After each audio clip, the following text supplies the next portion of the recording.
Hello दोस्तों, कैसे आप सब लोग। और पेंडुलम वीडियो पे आपका स्वागत है। आज हम पढ़ेंगे डेली करंट अफेयर्स 5 अगस्त 2020 के। तो जल्दी से सेशन को ज्वाइन कर लीजिए और जिन्होंने चैनल को सब्सक्राइब नहीं किया है इसको सब्सक्राइब कर लें और बेल आइकन को ज़रूर दबाएं नोटिफिकेशन के लिए। चलिए हम लोग शुरुआत करते हैं सेशन की और देखते हैं आज कौन कौन सी न्यूज़ हैं। और इस वीडियो को लाइक शेयर ज़रूर करिए ताकि ज़्यादा से ज़्यादा लोग इसमें जुड़ सकें। आगे चलते हैं, पहली न्यूज़ देख लेते हैं। रक्षा उत्पादन और निर्यात प्रोत्साहन नीति 2020 का प्रारूप तैयार किया गया। हाल ही में रक्षा मंत्रालय ने रक्षा उत्पादन और निर्यात प्रोत्साहन नीति 2020 का प्रारूप जो है वो तैयार किया है। रक्षा उत्पादन और निर्यात प्रोत्साहन नीति 2020 के कुछ मुख्य बिंदु ये हैं। तो ये क्या है, draft production and export promotion policy 2020 का जो प्रारूप है वो तैयार किया गया है।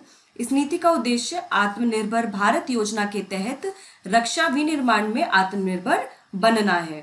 यह नीति के द्वारा एरोस्पेस और रक्षा वस्तुओं और सेवाओं में 2025 तक 1,75,000 करोड़ रुपए, जिसमें 35,000 करोड़ का निर्यात भी शामिल है, उसका टर्नओवर हासिल करना है। तो 2025 तक कितना टर्नओवर हासिल करना है? 1,75,000 करोड़ रुपए। किसमें? एरोस्पेस और रक्षा वस्तुओं और सेवाओं में। इस नीति के द्वारा गुणवत्ता वाले उत्पादों के साथ सशस्त्र बलों की जरूरतों को पूरा करने के लिए एरोस्पेस और नेवल शिप बिल्डिंग उद्योग सहित एक गतिशील, मजबूत और प्रतिस्पर्धी रक्षा उद्योग का विकास भी निर्धारित किया गया है। साथ ही आयात पर निर्भरता कम करने और घरेलू डिजाइनों के माध्यम से मेक इन इंडिया की पहल को आगे बढ़ाने पर भी जोर दिया गया है। नीति के द्वारा अनुसंधान और विकास को प्रोत्साहित करने, नवाचार को बढ़ावा देने वाले, भारतीय आईपी स्वामित्व बनाने और एक मजबूत और आत्मनिर्भर रक्षा उद्योग को बढ़ावा देने वाले वातावरण के विकास का भी प्रयास किया जाएगा। तो इस नीति के द्वारा क्या क्या किया जाएगा? सबसे पहले अनुसंधान और विकास को प्रोत्साहित किया जाएगा, नवाचार को यानी कि इनोवेशन को बढ़ावा दिया जाएगा, जो इंडिया की आईपी ओनरशिप है उसको भी बनाया जाएगा। साथ ही एक ऐसा जो वातावरण है क्रिएट किया जाएगा जिससे जो है स्ट्रॉन्ग और self sufficient defence industry Bharat में बन सके। तो ये इस नीति का जो है यहाँ पर एम है। आगे चलते हैं, इससे जुड़ा प्रश्न देख लेते हैं।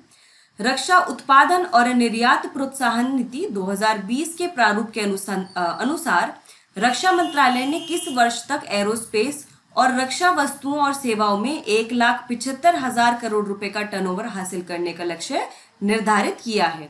जल्दी से कमेंट करके बताइए आंसर। 2024, 2025, 2023 और 2021। फटाफट से बताइए। अभी मैंने आपको बताया था, क्या होगा इसका सही आंसर? इसका सही आंसर होगा ऑप्शन बी, यानी कि 2025 तक ये जो लक्ष्य है ये हासिल करना है। आगे बढ़ते हैं, अगली न्यूज देखते हैं। वाणिज्यिक कोयला खनन में एफडीआई में किए गए हालिया संशोधनों का पालन करना होगा। सरकार ने कहा है कि वाणिज्यिक कोयला खनन में यानी कि कमर्शियल कोल माइनिंग में जो एफडीआई लागू करने के लिए जो अभी संशोधन किए गए थे उसका पालन करना होगा। हाल ही में सरकार ने जो एफडीआई नीति है उसमें संशोधन किए थे, कुछ चेंजेस किए थे। इस नीति के अनुसार, यहाँ पे ध्यान से पढ़िएगा, एक ऐसे देश जिसके साथ भारत की भूमि सीमा जुड़ी या मिली हुई है, यानी कि ऐसी कंट्रीज जो अपना बॉर्डर शेयर करती है, लैंड बॉर्डर को शेयर करती है इंडिया के साथ, उसका कोई भी निकाय या फिर अथवा कंपनी या जहां भारत में किसी निवेश का लाभकारी मालिक अवस्थित है या इस तरह के किसी भी देश का नागरिक है, वह केवल सरकारी रूट के तहत ही यहाँ निवेश कर सकता है। तो यहाँ पर जो निवेश भारत में कौन कौन कर सकता है? सबसे पहले गवर्नमेंट रूट्स के द्वारा ही कर सकता है, और ऐसी कंपनी किसी कंट्री की जो इंडिया के साथ बॉर्डर शेयर करती है या फिर जो उसका बेनिफिशियल ओनर है इन्वेस्टमेंट का, वो भारत में हो या फिर सिटीजन हो किसी ऐसी कंट्री का जो अपना बॉर्डर जो है वो भारत के साथ शेयर करती है। अगला पॉइंट यहाँ पे और ध्यान से पढ़िएगा। पाकिस्तान का नागरिक या पाकिस्तान में शामिल एक इकाई केवल सरकारी मार्ग के तहत रक्षा, अंतरिक्ष और परमाणु ऊर्जा के अलावा अन्य क्षेत्रों और गतिविधियों में निवेश कर सकती है। तो अगर कोई पाकिस्तान का नागरिक है या कोई पाकिस्तान की कंपनी है तो वो जो है इन्वेस्टमेंट कर सकते हैं भारत में, लेकिन सिर्फ गवर्नमेंट रूट के अंदर कर सकते हैं। लेकिन इसमें 3 एक्टिविटीज है जिसमें वो इन्वेस्टमेंट नहीं कर सकते हैं। कौन कौन सी है? रक्षा, अंतरिक्ष और परमाणु ऊर्जा, यानी कि डिफेंस, स्पेस और न्यूक्लियर पावर। आगे चलते हैं, और इसमें एक पॉइंट और ये भी है कि पहले जो गवर्नमेंट है उसने अलाउ किया था 100% एफडीआई कोल माइनिंग एक्टिविटीज में ऑटोमेटिक रूट के द्वारा, जो जिसमें इंक्लूडेड था कि जो एसोसिएटेड प्रोसेसिंग इंफ्रास्ट्रक्चर है for the sale of coal, ये भी इसमें शामिल था। ठीक है, चलिए अब प्रश्न देख लेते हैं। पाकिस्तान के नागरिक या पाकिस्तान में शामिल एक इकाई भारत में किस या किन क्षेत्रों और गतिविधियों में निवेश नहीं कर सकते हैं? रक्षा, अंतरिक्ष, परमाणु ऊर्जा या फिर उपरोक्त सभी? फटाफट से सही आंसर कमेंट करके बताइए, क्या होगा इसका सही आंसर? कौन कौन से एरियाज में जो या फिर क्षेत्र में इन्वेस्टमेंट नहीं कर सकता है पाकिस्तान के नागरिक, पाकिस्तान में शामिल एक इकाई?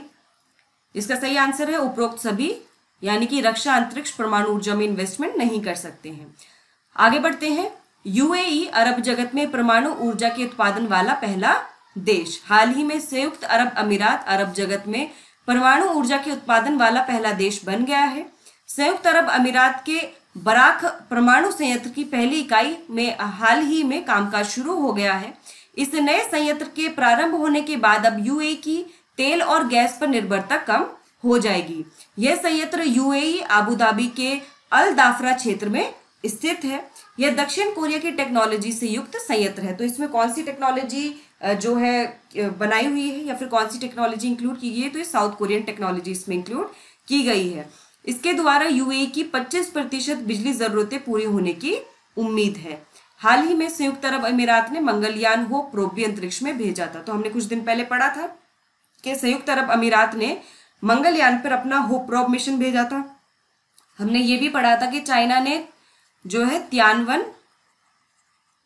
तियानवेन-1 भेजा था, ठीक है, मार्स पर। और अभी हाल ही में यूएस में नासा ने भी एक मिशन भेजा है, ठीक है, मार्स पे। फटाफट से उसका नाम बताइए मुझे, क्या था उसका नाम? जो अभी मंगलयान पे एक मिशन भेजा है नासा ने, परसीवरेंस, ठीक है, ये उसका नाम था, परसीवरेंस। ठीक है, आगे बढ़ते हैं हम लोग। संयुक्त अरब अमीरात के बारे में बात करते हैं। ये फारस की खाड़ी पर अरब प्रायद्वीप के पूर्वोत्तर छोर पर पश्चिमी एशिया का एक देश है। यहाँ पर आप देख सकते हैं यूएई की लोकेशन, ठीक है। इसकी कैपिटल है आबू धाबी। इसकी मुद्रा जो है वो संयुक्त अरब अमीरात दिरहम है और जो राष्ट्रपति है यहाँ पर वो है खलीफा बिन जायद अल नयन। ठीक है, आगे बढ़ते हैं हम लोग। और ये अपनी बॉर्डर किस किस के साथ शेयर करता है? ओमान और सऊदी अरेबिया के साथ। इधर आप देख सकते हैं लोकेशन, ओमान और सऊदी अरेबिया के साथ ये अपना बॉर्डर शेयर करता है। ठीक है, आगे चलते हैं हम लोग। प्रश्न देखते हैं, अरब जगत में परमाणु ऊर्जा उत्पादन वाला पहला देश कौन सा है? संयुक्त अरब अमीरात, कतर, ओमान या फिर यमन? जल्दी से बताइए, बहुत ईजी है, अभी पढ़ा था हमने। ये प्रश्न पूछा जा सकता है, बहुत ही इंपॉर्टेंट है, क्योंकि कुछ भी ऐसा पहला होता है कुछ चीज तो वहां पर प्रश्न बनने के पूरे पूरे चांसेस होते हैं। बहुत ही इंपॉर्टेंट क्वेश्चन है। इसका सही आंसर होगा ऑप्शन ए, यानी कि संयुक्त अरब अमीरात। आगे चलते हैं। बांग्लादेश में 5 और आधुनिक खाद्य भंडारण प्रणालियों का निर्माण किया जाएगा और इसमें जो है विश्व बैंक के द्वारा यहाँ पर सपोर्ट किया जाएगा इसको। इनमें से 3 पहले से ही निर्माणाधीन है। विश्व बैंक ने बांग्लादेश में आधुनिक खाद्य भंडारण सुविधाओं के लिए $202 मिलियन अतिरिक्त वित्त पोषण को मंजूरी दी है। इस वित्त पोषण से बांग्लादेश के 4.5 मिलियन घरों के लिए अनाज भंडार की भंडारण क्षमता को 5.35 लाख टन बढ़ाने में मदद मिलेगी। यह परियोजना 8 जिलों में चावल और गेहूं के लिए 8 आधुनिक अनाज भंडारण स्टील साइलो कॉम्प्लेक्स के निर्माण का समर्थन करेगी। वर्तमान में बांग्लादेश में लगभग 2 मिलियन टन अनाज भंडारण क्षमता है, जिसमें से अधिकांश खराब स्थिति में है, जिससे अनाज की मात्रा और पोषण मूल्यों में हानि होती है। इसीलिए जो है इसमें आधुनिक खाद्य भंडारण प्रणालियों को यहाँ पे सेटअप किया जाएगा। यह परियोजना देश में अनाज भंडारण प्रबंधन की दक्षता को कम से कम 50% तक बेहतर बनाने में मदद करेगा। और इसमें इसको हेल्प कौन करेगा? बांग्लादेश को विश्व बैंक द्वारा ये वित्त पोषित किया जा रहा है। आगे चलते हैं। विश्व स्तनपान सप्ताह 1 से 7 अगस्त को मनाया जाता है। तो हर वर्ष जो है ये विश्व स्तनपान सप्ताह जो है मनाया जाता है। इसमें हर साल 120 से अधिक देशों में 1 से 7 अगस्त तक ये आयोजित किया जाता है। इस वर्ष इसकी थीम है एक स्वस्थ ग्रह के लिए स्तनपान का समर्थन करना।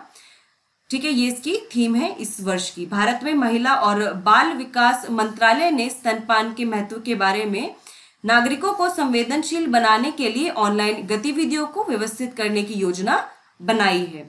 बच्चे के जन्म के पहले 6 महीने तक स्तनपान कराना और उसके बाद कम से कम 2 साल तक लगातार स्तनपान कराना कुपोषण से निपटने के लिए बहुत ही महत्वपूर्ण है। तो ये बहुत ही इंपॉर्टेंट होता है ब्रेस्ट फीडिंग बच्चों के लिए। तो इसीलिए इस पर जोर देते हुए ये जो दिन है ये मनाया जाता है ताकि लोगों में जागरूकता फैलाई जा सके। मदर मिल्क को लिक्विड गोल्ड भी कहा जाता है और यह शिशु को उसके शुरुआती दिनों में प्राप्त होने वाला सुरक्षा कवच होता है। माँ का दूध संक्रमण के खिलाफ समग्र पोषण और प्रतिरक्षा प्रदान करने वाला पहले टीकाकरण के रूप में कार्य करता है। तो जैसे एक बच्चे को किसी भी बीमारी से बचने के लिए वैक्सीन लगाई जाती है, तो जो माँ का दूध होता है वो बच्चों के लिए पूरे एक समग्र पोषण की तरह कार्य करता है और उसको जो है प्रतिरक्षा भी प्रदान करता है। तो पहला टीकाकरण कहलाता है। चलिए इससे जुड़ा प्रश्न देख लेते हैं। विश्व स्तनपान सप्ताह हर साल किस माह में आयोजित किया जाता है? अक्टूबर, अगस्त, नवंबर या फिर सितंबर? जल्दी से कमेंट करके बताइए सही आंसर। गाइस कमेंट करते रहिए आंसर्स। इसका सही आंसर है ऑप्शन बी यानी कि अगस्त में। आगे चलते हैं। केंद्र शासित प्रदेश दादरा और नगर हवेली और दमन व दीव ने ई ज्ञान मित्र मोबाइल ऐप लॉन्च किया है। तो क्या नाम है इस मोबाइल ऐप का? ई ज्ञान मित्र ऐप। ठीक है, ये एक ऐप लॉन्च किया गया है। तो नाम से आपको समझ में आ रहा होगा ई ज्ञान है तो ये कुछ शिक्षा से रिलेटेड होगा। तो बिल्कुल सही, ये जो ऐप है ये ऑनलाइन शिक्षा प्रदान करने के लिए लॉन्च किया गया है और दमन प्रशासन के शिक्षा विभाग द्वारा ये ऐप शुरू किया गया है। तो इससे बच्चों को बहुत ही ज्यादा फायदा होगा। दादरा और नगर हवेली और दमन दीव की हम बात करें तो पहले तो आप यहाँ लोकेशन देख लें, दमन और दीव की और दादरा और नगर हवेली की। यह पश्चिमी भारत में एक केंद्र प्रशासित जो है प्रदेश है। इन्हें भारत सरकार द्वारा दिसंबर 2019 में कानून पारित करके एक साथ विलय कर दिया गया था। पहले अलग अलग यूनियन टेरिटरी थी, दादरा और नागर हवेली और दमन और दीव, और अब इसको जो है मर्ज कर दिया गया है, एक ही यूनियन टेरिटरी बना दिया गया है। यह क्षेत्र पुर्तगाली भारत का हिस्सा थे और 20वीं शताब्दी के मध्य में भारतीय प्रशासन के अधीन आ गए थे। ठीक है, तो यहाँ पे कोई भी चीज है उसको लोकेशन जो है मैप में जरूर देखिए। आगे चलते हैं, प्रश्न देख लेते हैं। हाल ही में किस केंद्र शासित प्रदेश में ई ज्ञान मित्र मोबाइल ऐप लॉन्च किया गया है? दिल्ली, जम्मू कश्मीर, दादरा और नगर हवेली और दमन व दीव और लक्षद्वीप। तो फटाफट से सही आंसर कमेंट करके बताइए कि किस केंद्र शासित प्रदेश में ई ज्ञान मित्र मोबाइल ऐप लॉन्च किया गया है? दिल्ली, जम्मू कश्मीर, दादरा और नगर हवेली और दमन व दीव और लक्षद्वीप। बहुत इजी है, जल्दी से बताइए। ऑप्शन सी इसका सही आंसर होगा। आगे चलते हैं। भारत ने महिला विश्व स्क्वैश टीम चैंपियनशिप से अपनी भागीदारी वापस ली है। तो हाल ही में भारत ने अनाउंस किया कि जो महिला विश्व स्क्वैश टीम चैंपियनशिप है उससे भारत अपनी जो है टीम को विड्रॉ कर रहा है। इसका कारण कोविड-19 महामारी के बीच तैयारी के लिए समय की कमी और यात्रा की अनिश्चितताओं को बताया गया है। तो क्योंकि कोविड-19 की वजह से एक तो लोगों को समय नहीं मिल पाया तैयारी के लिए और साथ ही जो यात्रा की अनिश्चितता है वो भी यहाँ पे कारण बताया गया है। Squash rackets federation of India के सचिव साइरस पोचा ने बताया कि यह निर्णय शीर्ष खिलाड़ियों से सलाह के बाद लिया गया है। महिला विश्व स्क्वैश चैंपियनशिप का आयोजन 15 से 20 दिसंबर 2020 तक मलेशिया के कुआलालंपुर में किया जाएगा। ठीक है, चलिए आगे चलते हैं। हम लोग प्रश्न देख लेते हैं। हाल ही में किसने महिला विश्व स्क्वैश टीम चैंपियनशिप से अपनी भागीदारी वापस ले ली है? चीन, भारत, स्पेन या फिर ब्रिटेन? जल्दी से बताइए गाइस, कमेंट करते रहिए आंसर्स। वीडियो को लाइक करिए, शेयर करिए, चैनल को सब्सक्राइब करिए। तो इसका सही आंसर होगा ऑप्शन बी यानी कि भारत। आगे चलते हैं, अगली न्यूज देखते हैं। स्पेस एक्स मिशन के द्वारा अंतरिक्ष में गए नासा के 2 अंतरिक्ष यात्री पृथ्वी पर लौट आए हैं। तो जैसा हमने पहले पढ़ा था, स्पेस एक्स ने जो मिशन भेजा था अपना, ठीक है, तो उसमें 2 जो नासा के एस्ट्रोनॉट्स थे वो गए थे और अब जो है वो वापस आ चुके हैं धरती पर। दोनों यात्रियों ने अंतरिक्ष स्टेशन पर रहने के लिए ऐतिहासिक 2 महीने के मिशन को सफलतापूर्वक पूरा किया है। तो ये क्रू ड्रैगन जो है यहाँ पर स्पेस क्राफ्ट गया था, ठीक है, जिसको फैल्कन 9 रॉकेट से लॉन्च किया गया था। ठीक है। और इसके बारे में मैंने एक सेपरेट वीडियो भी बनाया था, तो आप उस वीडियो को देख सकते हैं जाकर, इस पूरे मिशन पर, जो स्पेस एक्स का मिशन था ये। एस्ट्रोनॉट्स डगलस हर्ली और रॉबर्ट बॉब बेकन ने मैक्सिको की खाड़ी में उनके कैप्सूल पैराशूटिंग के द्वारा स्प्लैशडाउन में वापसी की है। एलन मस्क की स्पेस एक्स कंपनी द्वारा यह एक अभूतपूर्व परीक्षण उड़ान थी। तो पहली कोई कमर्शियल कंपनी है, प्राइवेट कमर्शियल कंपनी, जिसने जो है इस तरह का कोई स्पेसक्राफ्ट बनाया और उसकी जो है उड़ान की और फिर वापस से सब सेफली लौट आए हैं, जिसमें स्पेशली इसमें जो ह्यूमन ट्रैवल करके गए थे। पहली व्यावसायिक रूप से निर्मित और संचालित अंतरिक्ष यान लोगों को कक्षा में और उसके पास ले जाने के लिए था। यह प्रक्षेपण अनुभव अगले साल संभव पर्यटक उड़ानों के लिए रास्ता साफ करता है। ठीक है, चलिए आगे चलते हैं हम लोग। एनजीटी ने अगत्ती द्वीप में नारियल के पेड़ों की कटाई पर अंतरिम रोक लगा दी है। तो हाल ही में एनजीटी ने जो अगत्ती द्वीप है, जो कहाँ पर स्थित है, जो आपका लक्षद्वीप में स्थित है, इस पर नारियल के पेड़ काटे जाने पर अंतरिम रोक लगा दी है। समुद्र तट सड़क बनाने के उद्देश्य से लक्षद्वीप के अगत्ती द्वीप में नारियल के पेड़ों को काटा जा रहा था, तो इसलिए एनजीटी ने यानी कि नेशनल ग्रीन ट्रिब्यूनल ने इस पर अपना फैसला सुनाया है। अगत्ती द्वीप की बात करें तो ये 7.6 किलोमीटर लंबा द्वीप है। यह भारत के केंद्र शासित प्रदेश लक्षद्वीप में अगत्ती अटोल नामक प्रवाल पर स्थित एक अटोल है। नेशनल ग्रीन ट्रिब्यूनल की हम बात करें तो यह पर्यावरण संरक्षण और वनों और अन्य प्राकृतिक संसाधनों के संरक्षण से संबंधित मामलों के त्वरित निपटान के लिए उत्तरदायी निकाय है। इसकी जो स्थापना है, मतलब ये एक स्टैट्यूटरी बॉडी है सबसे पहले तो, क्योंकि इसकी जो स्थापना है वो पार्लियामेंट के एक्ट द्वारा हुई है, यानी कि राष्ट्रीय हरित अधिकरण अधिनियम 2010 के तहत की गई है, और ये एक ऑटोनॉमस बॉडी भी है। एनजीटी की स्थापना करने वाला भारत दुनिया का तीसरा देश है, और इससे पहले जो है ऑस्ट्रेलिया और न्यूजीलैंड ने इस तरह की जो बॉडी है उसको स्टैब्लिश किया था। ठीक है, तो अगर पूछा जाए कौन कौन सी कंट्रीज है जहां पर एनजीटी है, तो भारत हो गया एक, ऑस्ट्रेलिया और न्यूजीलैंड। वैसे आप एक तरह से भी याद कर सकते हैं, जैसे ऑस्ट्रेलिया के साथ साथ न्यूजीलैंड हर जगह आपको देखने को मिलेगा। जैसे जिस ग्रुप का ऑस्ट्रेलिया पार्ट है तो वहां पर आपको ऑटोमेटिकली न्यूजीलैंड पार्ट मिलेगा, एक्सेप्ट 2-3। जैसे क्वाड है तो क्वाड में न्यूजीलैंड नहीं शामिल है, ऑस्ट्रेलिया शामिल है। तो कुछ में एक्सेप्शंस हैं, बट मैक्सिमम में आप देखेंगे जो बड़े बड़े ग्रुप्स हैं उन सभी में जहां जहां ऑस्ट्रेलिया वहां न्यूजीलैंड शामिल है, तो आपको इजी टू लर्न रहेगा। आगे चलते हैं, प्रश्न देख लेते हैं। अगत्ती द्वीप किस सागर में स्थित है? अरब सागर, काला सागर, दक्षिण चीन सागर या फिर कैस्पियन सागर? जल्दी से कमेंट करके बताइए, अगत्ती द्वीप किस सागर में स्थित है? फटाफट से बताइए। ये इसका सही आंसर होगा ऑप्शन है, यानी कि अरब सागर में, क्योंकि अगत्ती द्वीप जो है वो लक्षद्वीप का पार्ट है, और लक्षद्वीप कहाँ पर है? वो अरब सागर में, इसलिए अगत्ती द्वीप भी कहाँ पर हुआ? अरब सागर में। ठीक है, आगे चलते हैं हम लोग। एक अध्ययन के अनुसार कर्नाटक, महाराष्ट्र और मध्य प्रदेश भारत में लुप्तप्राय ढोल के संरक्षण में उच्च स्थान पर हैं। तो ये 3 राज्य पर्याप्त रूप से वन अभयारण्यों को समेकित करने और ढोल के लिए शिकार की अच्छी आबादी और वनों पर दबाव को कम करने के लिए पर्याप्त रूप से तैयार थे। दूसरी ओर अरुणाचल प्रदेश, छत्तीसगढ़, उड़ीसा, तेलंगाना और गोवा को वन और वन्य जीव क्षेत्रों में वित्तीय निवेश बढ़ाने को निर्देश दिया गया है। तो जो स्टेट्स हैं जैसे कि अरुणाचल प्रदेश, छत्तीसगढ़, उड़ीसा, तेलंगाना, गोवा, इनको वन और वन्य जीव क्षेत्रों में जो निवेश है, जो फाइनेंशियल जो खर्चा है वहां पर, उसको इन्वेस्टमेंट है उसको बढ़ाने के लिए कहा गया है। ढोल की हम बात करें तो दक्षिण और दक्षिण पूर्व एशिया के उष्णकटिबंधीय जंगलों में पाया जाने वाला एक सर्वोच्च सामाजिक मांसाहारी है। इसे एशियाई जंगली कुत्ते, लाल कुत्ते और सीटी कुत्ते के रूप में भी जाना जाता है। आप यहाँ देख सकते हैं, ये जो फिगर में ढोल है, ये इसकी शक्ल आप देखें तो ये कुछ कुत्ते जैसी नजर आती है, इसीलिए इसको जंगली कुत्ते, लाल कुत्ते और सीटी कुत्ते के रूप में जाना जाता है। इसका जो आयुसियन स्टेटस है वह लुप्त प्राय है, यानी कि एंडेंजर्ड है।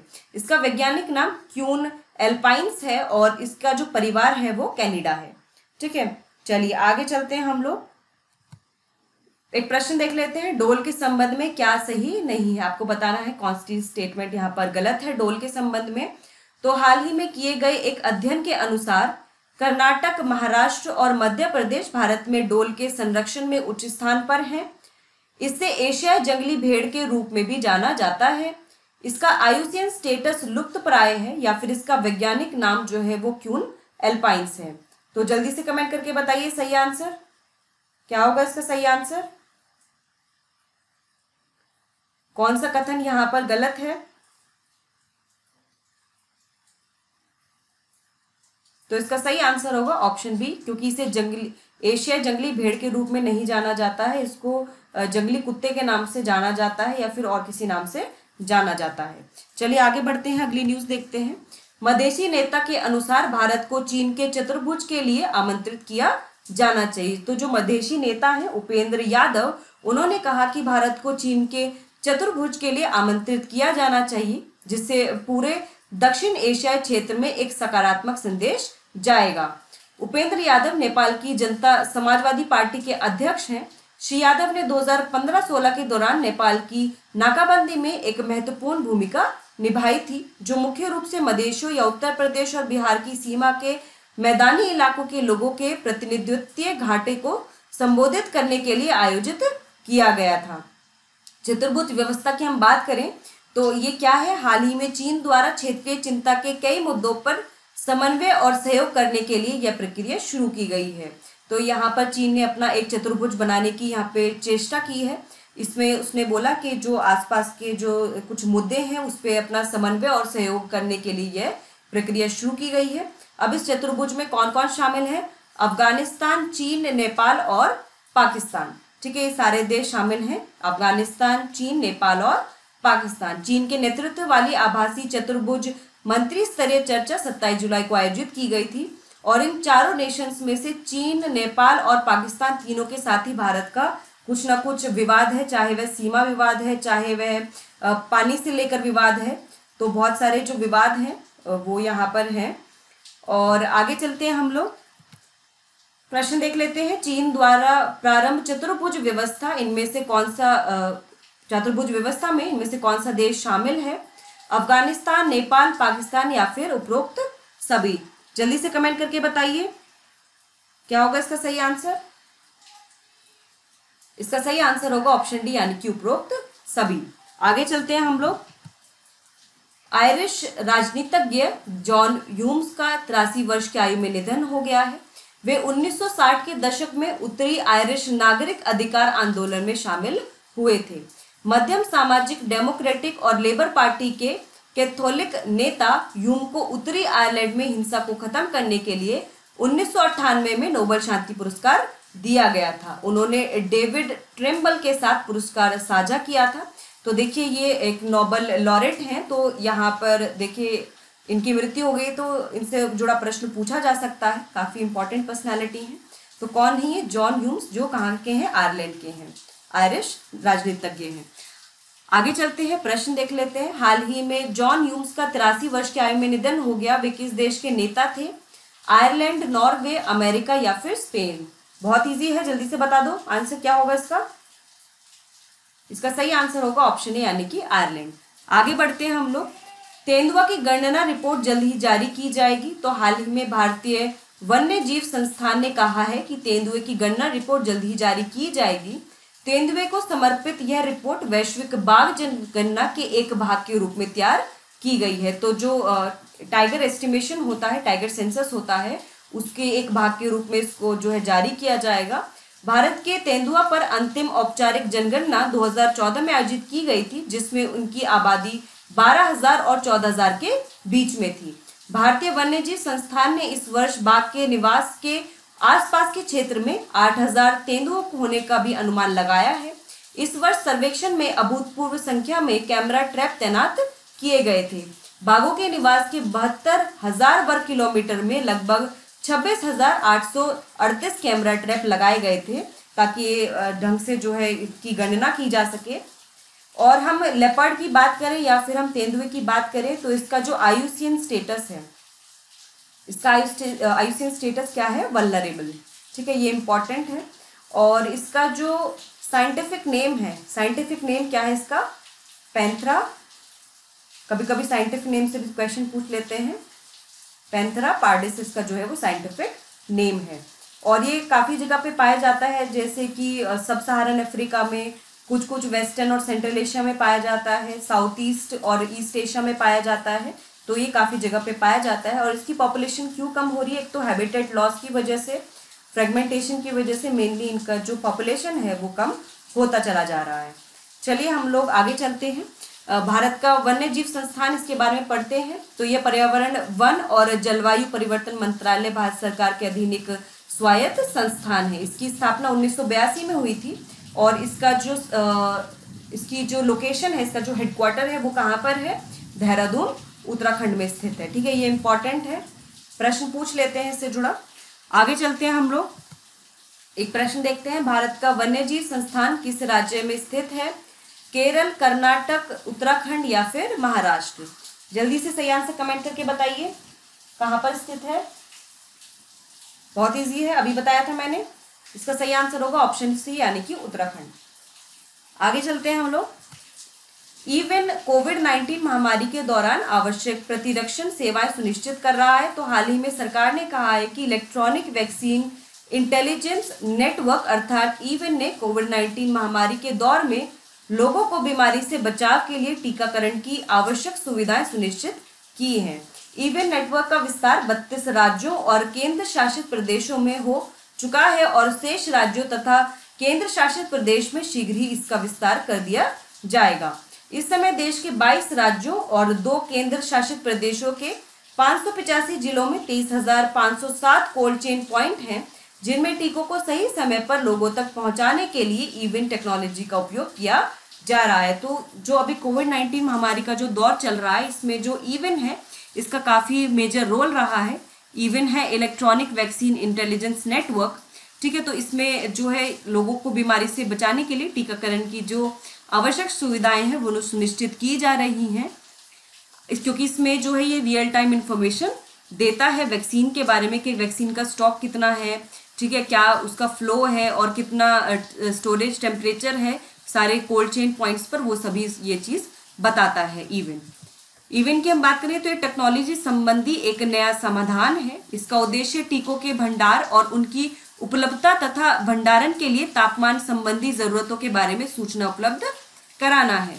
इस प्रणाली का उपयोग कोविड-19 महामारी के दौर में बच्चों और गर्भवती महिलाओं को विभिन्न बीमारियों के बचाव के टीकों संबंधी सेवाओं की निरंतरता बनाए रखना भी है।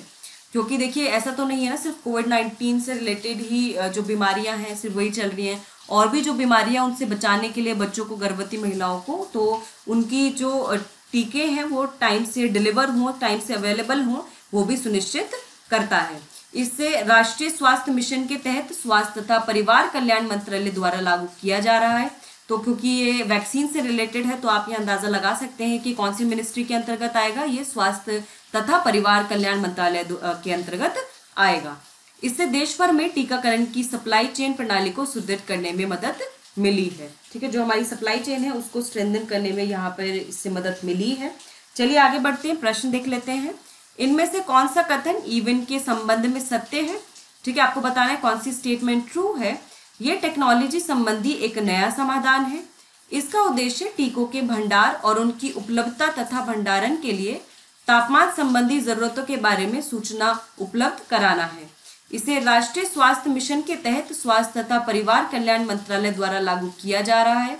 केवल एक, केवल 2 और 3, 1, 2, 3 सभी, या फिर केवल 2? जल्दी से बताइए कौन सा इसमें से कथन सत्य है इवन के बारे में। तो इसका सही आंसर होगा ऑप्शन सी, यानी कि 1, 2, 3 सभी।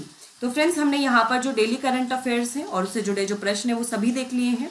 आपको वीडियो कैसा लगा? अच्छा लगा तो इसे लाइक करिए, शेयर करिए। कोई डाउट है न्यूज़ से रिलेटेड या फिर करंट अफेयर से रिलेटेड, आप जो है उसको मैं कमेंट बॉक्स में मेंशन कर सकते हैं। आप हमें टेलीग्राम चैनल पे भी ज्वाइन कर सकते हैं। ये करंट अफेयर्स इंग्लिश में भी हैं, आप उसको भी पढ़ सकते हैं। और इसी तरह हमारे साथ जुड़े रहिए, तैयारी करते रहिए। ऑल द बेस्ट, फिर मिलते हैं। Thank you so much.